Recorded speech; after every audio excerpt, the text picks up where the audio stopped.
I believe in God because on my better days I consider myself part of the human race. And we humans, in my experience, are haunted by the inescapable need to attribute meaning and purpose to our lives. We need to believe that our lives matter to be able to get out of bed in the morning. Sometimes we have to psych ourselves up into believing that. So we'll hang motivational posters around our workplaces, and we'll log on to Twitter on Monday so that we can get some hashtag Motivation Monday. And since that only lasts us until Wednesday, we come back for hashtag Wednesday Wisdom. Like, have you ever lost your sense of meaning or purpose? Or have you ever met somebody that has? They can barely function. It's paralyzing. My dog doesn't need that. When he wakes up in the morning, he's just happy to be. He's wagging his tail by default. He doesn't need to encourage himself by saying, "Okay, Diggory, you can do it. Today is the first day of the rest of your life." We, on the other hand, are convinced that our lives matter. And if we lose that conviction, we just fall apart. You cannot attribute purpose and meaning to your life without insisting that there is a greater purpose at play here.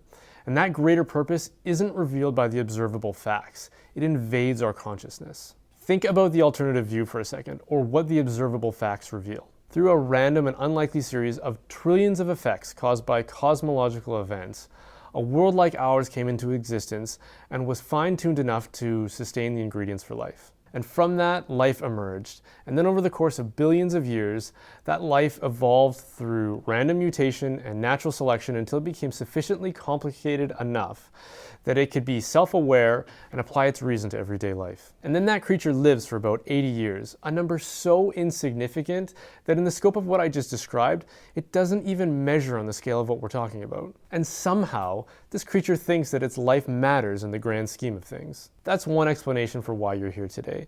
And that version of events, in my mind, is entirely incompatible with a sense of meaning and purpose. The only way we can attribute meaning to our lives is if we were created by someone who imbues our lives with meaning and purpose. Because purpose implies will and intent, and that can only be attributed to a mind, a person.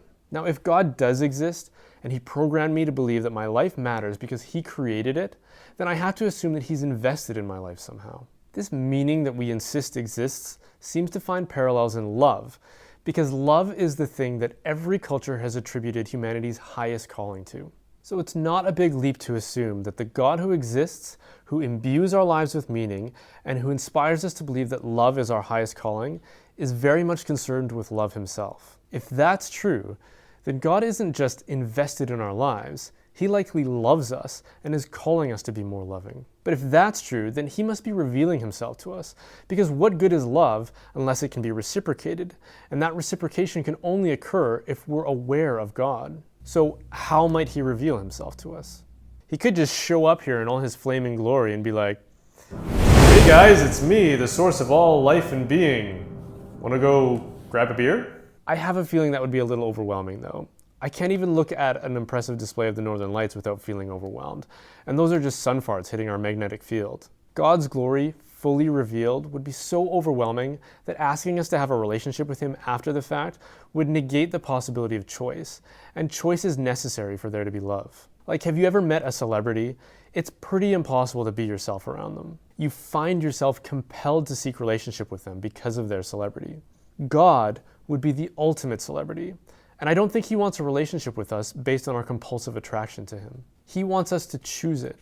And so I believe He reveals Himself to us in quiet and subtle ways, perhaps most profoundly as an infant born into poverty.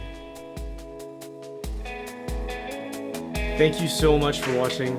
We're going to try and make one of these videos a few times a month, and hopefully we can get it up to about once a week. And they're going to be about topics that are interesting to me and hopefully interesting to you too. And so if they are, please subscribe and come find me on Twitter and elsewhere, and stay tuned.